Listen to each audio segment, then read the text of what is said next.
Pemirsa, tim penyidik Direktorat Tindak Pidana Ekonomi Khusus Bareskrim Polri memblokir rekening milik dua koperasi simpan pinjam, di mana salah satu koperasi simpan pinjam itu didirikan oleh seorang warga negara asing asal Cina. Total nilai rekening yang diblokir mencapai 20,5 miliar rupiah.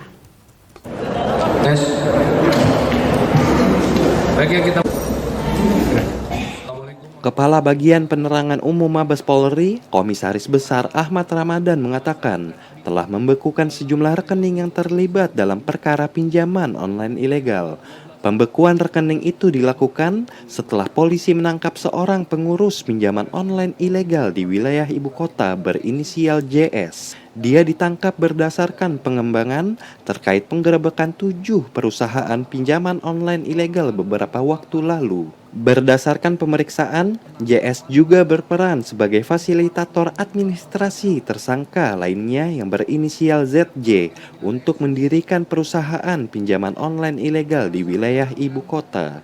Dia mengurus sejumlah kebutuhan administrasi ZJ seperti visa dan lainnya. Tersangka ZJ sendiri merupakan salah seorang DPO dari pengungkapan 7 perusahaan pinjaman online ilegal. Atas dasar itu, polisi melakukan penelusuran transaksi koperasi simpan pinjam, kemudian memblokir 2 rekening koperasi simpan pinjam. Total nilai kedua rekening itu mencapai 20,5 miliar rupiah. Sebagai perusahaan pinjol ilegal, artinya yang bersangkutan tersangka JS sebagai fasilitasi dalam rangka administrasi pinjol tersebut. BB-nya ratusan kartu NPWP berbagai koperasi simpan pinjam atau perusahaan fiktif. Kemudian ratusan akte pendirian KSP atau koperasi simpan pinjam, 2 unit CPU, HP dan berbagai stempel. Kemudian BB ada pemblokiran terhadap 2 rekening milik koperasi simpan pinjam yang total nilainya sebesar 20,5 miliar rupiah. Terkait pengungkapan kasus pinjaman online ilegal ini, dalam sepekan, polisi telah menangkap dan menetapkan 45 orang sebagai tersangka.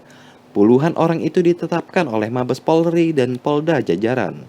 Rinciannya, penyidik Direktorat Tindak Pidana Ekonomi Khusus Bareskrim Polri menetapkan 19 tersangka dari pengungkapan kasus di Deli Serdang, Jakarta Barat, Jakarta Utara, dan Ciputat, Tangerang.